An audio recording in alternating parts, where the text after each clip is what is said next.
ប្រវត្តិទុកង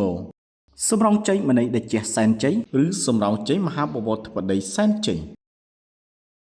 ទុកងប្រនាមសម្រងជ័យមនីតេជះសែនជ័យឬសម្រងជ័យមហាបវរធិបតីសែនជ័យគឺជាទុកងជើងខ្លាំងមួយរូបរបស់អ្នកខេត្តក្រចេះដែលមានអាយុកាលជាច្រើនវស្សាហើយទុកងនេះតែងតែយកមកចូលរួមប្រកួតនៅរាជធានីភ្នំពេញជារៀងរាល់ឆ្នាំមិនដែលអាខាននោះទេទុកងប្រនាមសម្រងជ័យមនីតេជះសែនជ័យតែងតែជាប់ឈ្មោះជាទុកងក្នុងផែនពិសេសជារៀងរាល់ឆ្នាំដូចគ្នាហើយក៏ធ្លាប់ជាប់ឈ្មោះជាទុកងដែលមានថេរវេលាល្អប្រចាំប្រទេសចំណាត់ថ្នាក់លេខ10នៅក្នុងឆ្នាំ2010ផងដែរសប្តាហ៍ថ្ងៃនេះទុកងប្រនាមសម្រងជ័យមនីតេជះសែនជ័យបានបន្តមានវត្តមានចូលរួមប្រកួតរហូតមកដល់សប្តាហ៍ថ្ងៃនេះតើទុកងនេះមានប្រវត្តិបែបណាសូមរីករាយទស្សនាដូចតទៅ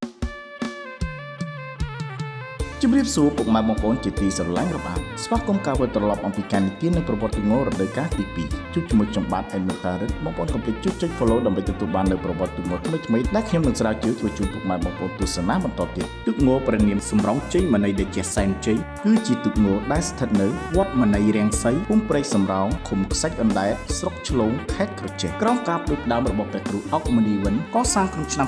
2008ជាស្នាដៃរបស់ជាងចកមានចំណុះ75នាក់ហើយទុកងនេះត្រូវបានប្រសិទ្ធនាមដំបងថាសម្រាប់ភ្នំដូងសម្រាប់តេជោសែនជ័យក្រោយមកនៅក្នុងឆ្នាំ2009ទុកងនេះក៏ត្រូវបានប្ដូរឈ្មោះជាថ្មីដោយប្រសិទ្ធនាមថាសម្រងជ័យមនីតេជះហើយក៏បានយកទុកងនេះមកចូលរួមប្រកួតនៅរាជធានីភ្នំពេញបានប៉ះជាមួយនឹងទុកងប្រនាមជាមយាបសសែនជ័យដោយការនោះប៉ះទាំង3ថ្ងៃដោយទុកងសម្រងជ័យមនីតេជះបានយកឈ្នះទាំង6ជើងចូលមកដល់ឆ្នាំ2010ទុកងសម្រងជ័យមនីតេជះក៏ត្រូវបានកែសម្រួលឈ្មោះបន្ថែមដោយប្រសិទ្ធនាមថាសម្រងជ័យមនីតេជះសែនជ័យហើយទុកងនេះក៏ត្រូវបានយកមកចូលរួមប្រកួតនៅរាជធានីភ្នំពេញដោយបានប៉ះជាមួយនឹងទុកងជាមយាបសសែនជ័យម្ដងទៀតដែលជាគូសងសឹកគឺនោះទុកងសម្រងជ័យក៏នៅតែបន្តយកឈ្នះទាំងពីរជើងនៅក្នុងថ្ងៃទី1រីឯការប្រកួតថ្ងៃទី2និងថ្ងៃទី3ទុកងប្រនាមសម្រងជ័យមនីតេជះសែនជ័យបានប៉ះជាមួយនឹងទុកងប្រនាមព្រះទីនាំងព្រឹទ្ធសភាដោយទុកងសម្រងជ័យមនីតេជះសែនជ័យបានយកឈ្នះទាំងពីរថ្ងៃហើយទុកងសម្រងជ័យមនីតេជះសែនជ័យបានទទួលនៅចំណាត់ថ្នាក់លេខ10ទូទាំងប្រទេសផងដែរនៅក្នុងឆ្នាំ2010ចូលមកដល់ការប្រកួតនៅក្នុងឆ្នាំ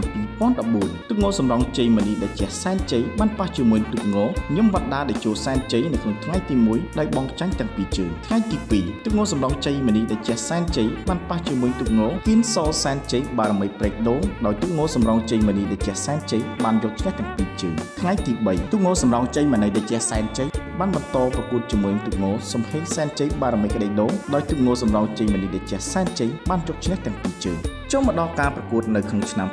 2016ទុកងប្រនាមសម្រងជ័យមនីតេជះសែនជ័យបានប៉ះជាមួយទុកងសំហេងសែនជ័យបារមីទូទំពុងដែលបានយកឈ្នះទាំងពីរជើងថ្ងៃទី2ទុកងប្រនាមសម្រងជ័យមនីតេជះសែនជ័យបានប៉ះជាមួយទុកងមជុលពេជ្រតេជោសែនជ័យដោយបានយកឈ្នះមួយជើងម្នាក់ថ្ងៃទី3ទុកងសម្រងជ័យមនីតេជះសែនជ័យបានប៉ះជាមួយទុកងសេនានីសែនជ័យដោយបានយកឈ្នះមួយជើងម្នាក់ចូលមកដល់ការប្រកួតនៅក្នុងឆ្នាំ2017ទុកងប្រនាមសម្រងជ័យមនីតេជះសែនជ័យបានប៉ះជាមួយទុកង LHR តេជោសែនជ័យដោយបងចាញ់ទាំងពីរជើងថ្ងៃទី2ទុកងសម្រងជ័យមនីតេជះសែនជ័យបានប៉ះជាមួយទុកងជើងខ្លាំងមួយរូបដែលមានប្រនាមថាសៀសែនជ័យបារមីតេជះដែលបានយកឈ្នះមួយជើងម្នាក់ថ្ងៃទី3ទុកងប្រនាមសម្រងជ័យមនីតេជះសែនជ័យបានប៉ះជាមួយនឹងជើងខ្លាំងមួយរូបដែលស្ថិតនៅខេត្តកំពង់ចាមដែលមានប្រនាមថាមហាទុនសាយតេជោសែនជ័យដែលបានយកឈ្នះមួយជើងម្នាក់ចូលមកដល់ការប្រកួតនៅក្នុងឆ្នាំ2018ទុកងប្រនាមសម្រងជ័យមនីតេជះសែនជ័យបានប៉ះជាមួយទុកងកងពិសីមហាសែនតេជះដោយបានយកឈ្នះទាំងពីរជើងថ្ងៃទី2បានប៉ះជាមួយទុកងដីលើទូរកាតេជោសែនជ័យដែលបានយកឈ្នះទាំងពីរជើងថ្ងៃទី3បានប៉ះជាមួយទុកងអង្គលីសែនជ័យបារមីវត្តហានដែលបានយកឈ្នះទាំងពីរជើងចូលមកដល់ការប្រកួតនៅក្នុងឆ្នាំ2019ទុកងប្រនាមសម្រងជ័យមនីតេជះសែនជ័យបានប៉ះជាមួយទុកងតារាអណ្ដែតសៀសែនជ័យនៅក្នុងថ្ងៃទី1ជាលទ្ធផលទទួលបានជ័យជំនះមួយជើងម្នាក់ថ្ងៃទី2ប៉ះជាមួយទុកងប្រនាមពតិចាតេជោសែនជ័យដែលបងចាញ់ទាំងពីរជើងថ្ងៃទី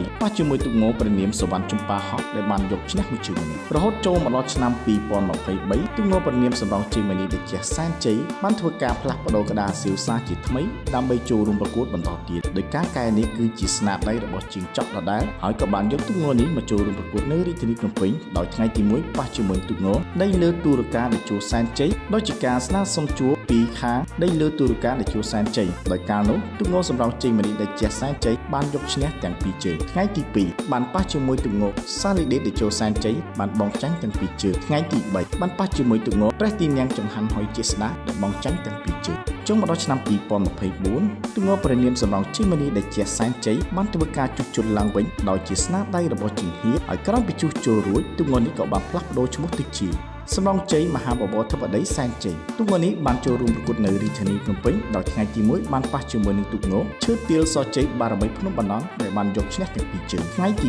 2ទូងព្រះនាមសម្រងជ័យមហាបវរធិបតីសែនជ័យប៉ះជាមួយនឹងទូងព្រះទិលសាគរដែលចូលសែនជ័យដែលបងចាញ់ទាំងពីរជើងថ្ងៃទី3ទូងសម្រងជ័យមហាបវរធិបតីសែនជ័យបានប៉ះជាមួយទូងមហាធិបតីរស្មីជ្រៃមាសដែលបានយកឈ្នះមួយជើងម្នាក់ជាលទ្ធផលចំណាត់ថ្នាក់ប្រទេសទូងសម្រងជ័យមហាបវរធិបតីសែនជ័យបានទទួលនៅចំណាត់ថ្នាក់លេខ11ទូទាំងប្រទេសសូមអរគុណពុកម៉ែបងប្អូនសម្រាប់ការតាមដានទស្សនាវីដេអូនេះពីដើមរហូតដល់ចប់ប្រសិនបើជាមានពាក្យពេចន៍លឺលក់ខ្វះខាតដោយប្រការណាមួយក៏សូមអធិស្ឋានដល់រូបខ្ញុំបាទផងជួបជាមួយខ្ញុំបាទ Admin Claret នៅវីដេអូបន្តទៀតសូមអរព្រគុណសូមអរគុណសូមជម្រាបលា